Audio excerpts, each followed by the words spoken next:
Hi guys, welcome to Blogging Heads. This is Woodruff and Strauss, and this week Jessie Opoien is in. She's a reporter with the Cap Times. Is it Cap Times or Capital Times? I feel like people always call it Cap Times, right? Out of Madison, Um, covering. yeah, it's the times people always call it cat times. Okay, So cool. yeah, Covering state government, Scott Walker, Wisconsin stuff, and also a lot of Iowa stuff. And she's really great, so I'm happy we get to do this.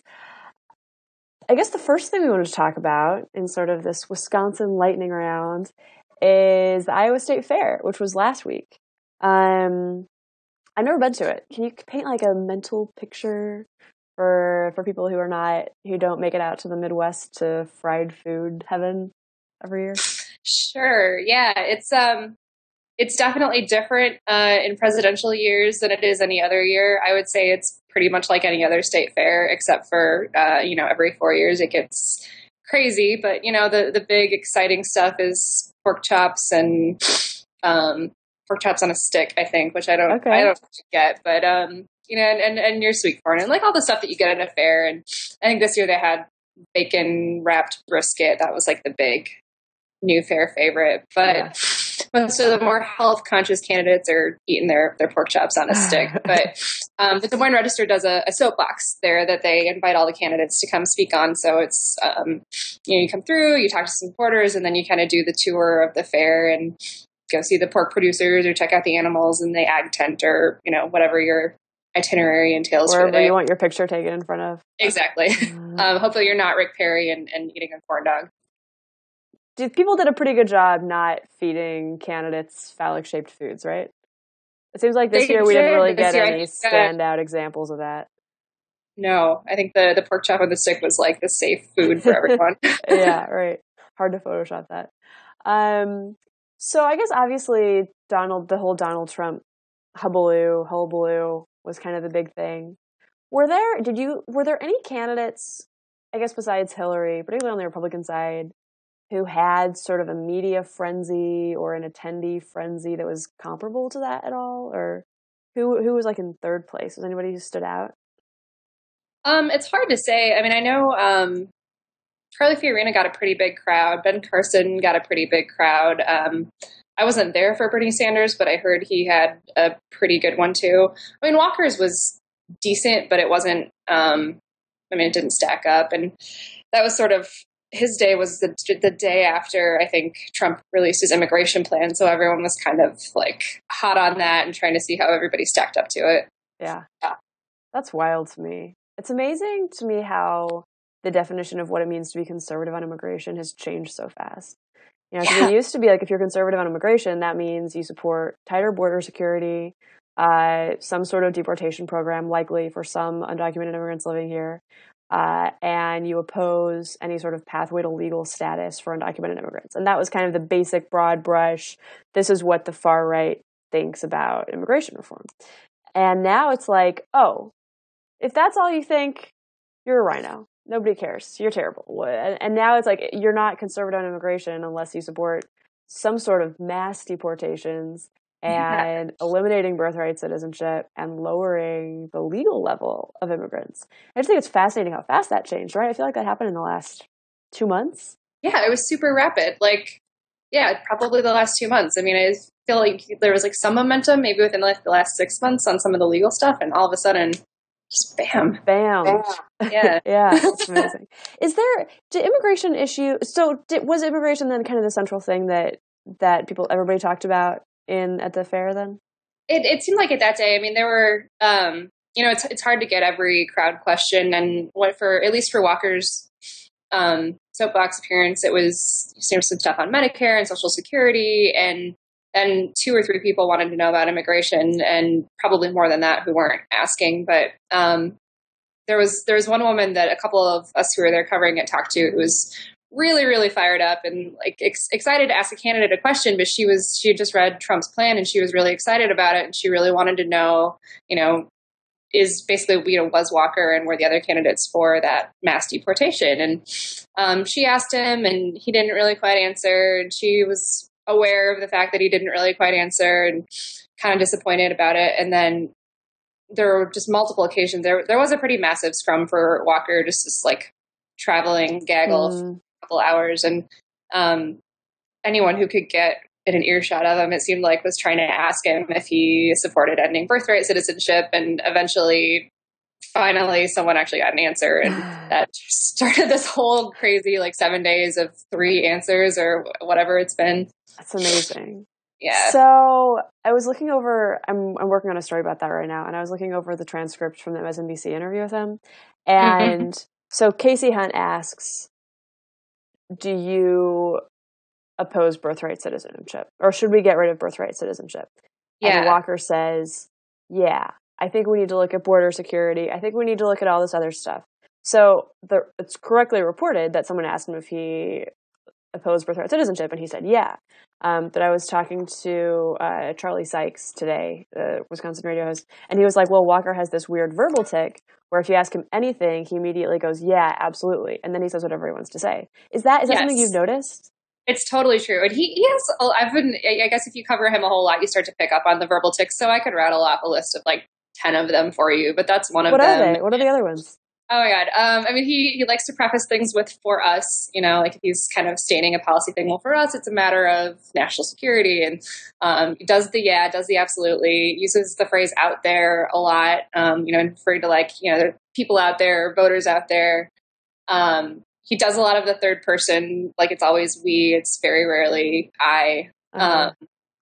And a lot of people have picked up on the fact that he says the word he's got the Wisconsin accent, but he says the word time, he says toim, and no one's kind of figured out exactly where that Wisconsin comes from. thing? Do Wisconsin people it's say not that? A Wisconsin thing. I've never heard anyone else say it. No one knows. It's just his Toim. little thing that he's got.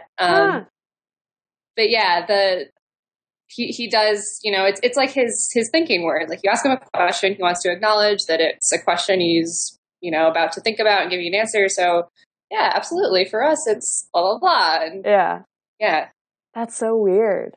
Yeah. It's, and that seems like a problem. If you automatically say, yeah, absolutely to every question people ask you, that's a problem. That's not good. You mentioned Charlie Sykes, he had a column on that today where I think his example was, someone could come up to him and ask, do you support baby seals being used to club other baby seals? And if you pause and say, yeah, absolutely, no matter what you say after that is bad. It's amazing. Yeah.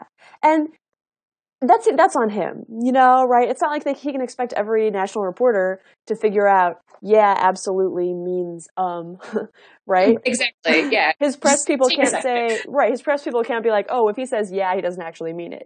Yes means I'm not really sure. You can't say that. No. So you'd think some communications consultant would be like, stop saying yeah, absolutely every time somebody asks you anything. But no. And he's so sort of, it's been said before, he's just relentlessly on message. So you would think it would be kind of an easy thing to get rid of if you're that good at. Yeah, absolutely. Your message, repeating it all the time. I'm going to start doing that now. I know. I'm kind of afraid. Yeah, for real though. Interesting. Yeah, referring to himself in the plural as we is interesting to me. I feel like there are a lot of think pieces on that, right? What it means someone refers to themselves in the plural, and so interesting. Because a lot of this birthright citizenship thing would not have happened. Yeah, some people I think have tried to attribute it to being a royal we sort of thing and put himself above. I think usually he's talking, if he talks about why he decided to run for governor, he usually puts it in the context of his family or making the decision with his wife. So I think he's trying to, my personal opinion or theory is that he's trying to convey this sort of it's coming from his family or his team, and it's not him, taking it on himself. Mm-hmm. But who knows? Yeah, and I think in some context that makes sense too. Where he says we cut taxes, it's obviously he did not, as one individual, cut all the taxes. So It makes sense that he would say we there. And it makes sense anytime you're talking about a legislative accomplishment that you say we. But then other times it's come on, dude.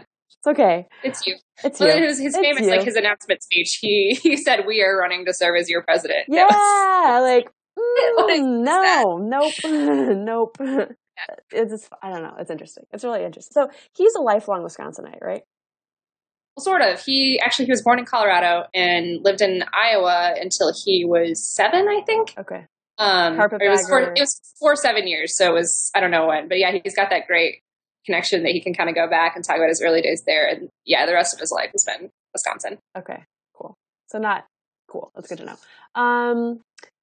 As far as the whole birthright citizenship flap, it just amazes me that there's a good case to be made that none of this would have happened if he didn't have that weird verbal tick too. Is that right? Like Yeah, if he it's hadn't true. said yeah, absolutely, if he hadn't said yeah, then he still would have been somewhere in sort of like the gray area of, I think birthright citizenship's a bad idea. I don't know about amending the Constitution, asking something else. Do you know of any times in the Wisconsin sort of state government during his governorship when immigration has been an issue? Like, is it ever something that gets debated in Wisconsin or that comes up there on a policy level? It's been a little while. It was before I was covering stuff here. I know Arizona had that, the show us your papers proposal. And there was talk of doing that here. And I think Walker said initially, I think he said he wasn't going to support it. And then he said he would. And then it didn't really end up passing. So he didn't have to stake anything out on it. And I don't remember the year exactly on that, but it was before I was doing this. That's sort of the last time I think I've heard it come up here at a state level, at least. Yeah. So it's not really like, obviously not like Arizona or Texas or. No, definitely not. Or even Iowa, it's more of an issue, I think, than Do you here. know why it's such an issue in Iowa? Is there like a large immigrant population there? There's a pretty significant one. There's at least back in the day, there was a lot of kind of like meat packing plants and facilities and factories that were hiring a lot of immigrants. And I don't know what the state, some of them have closed, so I don't know how much of a thing it is anymore. But yeah, there's definitely more of a Hispanic population there, and a lot of that probably resulting from immigration. That's interesting. Yeah. That was something that always kind of confused me. I never thought of Iowa as a place that would have a large Hispanic population, but no. Yeah. That's interesting. So as far as his stance on birthright citizenship, then we know he somehow opposes it, but does not support a constitutional amendment. Is that how it all shook out? I think that's about right. I mean, what it is, he decided he's not staking a position on it, I think is where we are now. Okay. And he supports the laws that are on the books, and we should enforce those laws. And I think that's where we are now. Okay. That makes sense. Yeah. That's because I feel like what he's always trying to say is, if you secure the border and enforce the law and fix all these other things, then birthright citizenship isn't a problem. Yeah. It's interesting to me how for a lot of these Republican candidates, it's like, well, the other immigration problems aren't fixable, so we have to amend the Constitution because that's going to be easier than like passing comprehensive immigration reform. Like, yeah, the fact that we've gotten to the point where it is, well, comprehensive immigration reform is too hard, so we have to amend the Constitution. Like, what's happening? Right. It's like, because that's easier. Yeah, totally. It's just fascinating. Thank you, Donald Trump, for giving us this delightful and fun election. Is he expected to go to Wisconsin at all? Like, do primary candidates ever go to Wisconsin? Sometimes not as much. He's going to be in Dubuque tomorrow, so that's right on the border of Iowa and Wisconsin, and I wonder if that's a attempt to draw some. But I think it is interesting. Like the RNC and the DNC are both doing debates in Wisconsin this year, and that I couldn't tell you when the last time that happened, and I don't know if that has anything to do with Walker or the fact that we had Paul Ryan in 2012 and now we've got Scott Walker in 2016, and maybe they think. Or maybe it's Reince Priebus. I don't know, but yeah. Right. Maybe Reince is like hometown, home turf. But yeah, it's usually. I mean, it's sort of like it's a swing state, but not an important. I shouldn't say it's not an important swing state. I'm going to live here, but it's right. Not like Iowa. It's not like it's not on the top of everyone's radar. But you'll get surrogate visits and like pretty heavy campaigning, but maybe not the candidates themselves as much. Is it a Super Tuesday? I think actually Hillary's going to be here in a week or two. She's going to be in Milwaukee. So yeah, they might be stepping it up a little bit. Huh. Is it a Super Tuesday primary? Yes. Yeah. Cool. Think about that. Has Bernie Sanders been there yet? Yeah, actually Bernie Sanders was here. He was in Madison. God, like a month or two ago. That seems and like a no-brainer for him, right? Total no-brainer. Actually, last summer he was here, long before anyone was thinking of him as a serious contender for this little festival, like of progressive activists, basically. And he spoke, and it kind of was what it was. And this time he spoke in Madison, and he got a crowd of 10,000, and now he's drawn way bigger than that, and Trump has drawn way bigger than that. But that was, at the time, it was like the biggest event or biggest attendance of this cycle. So, it's no surprise that Bernie can pack a stadium in Madison, Wisconsin. Yeah, right. I feel like if you couldn't, it would be a big problem. That would have been a sign, I think. Just call it a day, man. Yeah. Well, changing tacks a little bit, the Wisconsin Senate race for Ron Johnson's seat is one of the most exciting this cycle, right? Yeah. What's like the 30-second primer for people who don't follow Wisconsin Senate politics about that? Yeah. So Russ Feingold served basically forever. Almost, it was 18 years. He was in the Senate for 18 years. And then in 2010, he ran again, and Ron Johnson challenged him as this, businessman, kind of self-made man, outsider to politics, no experience in this, going up against a guy who'd been in office for a pretty long time. And what's interesting, I guess, is a lot of people still don't know who Ron Johnson is, even though he is kind of the current sitting senator. Mm. There's a lot not, I guess the name recognition is pretty low. But Russ Feingold's big thing has always been keep money out of politics. Obviously, we had McCain-Feingold, and he's sort of, eschewed letting that money in his races in the past. And some people wondered if that had anything to do with him losing in 2010. Mm-hmm. Obviously, it was a big conservative year anyway. But this year, there's been a lot of he tried to get Ron Johnson to sign a pledge to keep that money out. Obviously, probably not going to sign that pledge, but it's sort of up in the air. And in the meantime, it's just this weird gray area. And it's a lot of campaign finance talk, which I don't know how much that resonates with voters at this point. But so it's a rematch of 2010, but 2016 is such a different year. It's just totally different dynamics. Is there a path to a victory for Ron Johnson? He's polling pretty bad, right? I feel like Feingold has already outraised him. If you're Ron Johnson, like, what do you hope happens? Ron Johnson, he is polling pretty badly. He's not got a lot of name recognition, like I said, but he is tightening it up a little bit from, I think, April to August. He's at least kind of made it a reasonable gap between the two. For him, I think the biggest problem that Feingold's been facing so far is people are trying to go after him for maybe being a hypocrite about some of this campaign finance stuff. So, what did his PAC that he started really do is a question that's out there. And, is it okay that when he was a senator, he said you shouldn't take honorariums, but then when he was out, he took them? And people are trying to catch him, I think, on some of that stuff. I don't know how much that resonates with people, but if it does, it could put him in a negative light, and Johnson could capitalize on that a little bit. The disadvantage for him is he's not running as the unknown or the outsider anymore. So he kind of needs to show, like, here's what I've done, and here's what I'm going to do.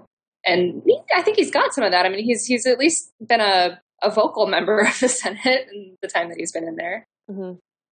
Yeah, that makes sense. But I guess he also ran on sort of, I'm going to repeal Obamacare, right? Right. Oh, God, that was huge. I mean, he had he was famous for his PowerPoint presentation. He would go in and tell you why everything was awful about it and going to repeal it. And that's actually, to tie back to Scott Walker, that's been a huge part of his message, is that he's angry at Republican leaders in Congress for not repealing Obamacare. Or not replacing it, yeah. And that's what's funny about about Birthright Citizenship Week for him, too, is that it started off as this great week, where he released he's the first candidate to release a plan to replace Obamacare, which is a huge deal because, I mean, I don't know that members of Congress, like Republicans in Congress, have a plan they've coalesced behind that would do that. And then, beyond that, there's he also had his moment where he shot down the heckler said he was not intimidated. So the fact that instead of this week being Scott Walker is a leader on standing up to, big pharma and standing up to Obamacare, instead it's like Scott Walker has no idea what he thinks about birthright citizenship and he sounds like Donald Trump and that's weird. So yeah. Right? Like, it's been a weird week. It's wild. Yeah. So, well, it's good though. It's fun. So yeah, it's exciting. We'll check back when we have another weird week. And thanks so much. This was a lot of fun. Awesome. Thanks for having me on.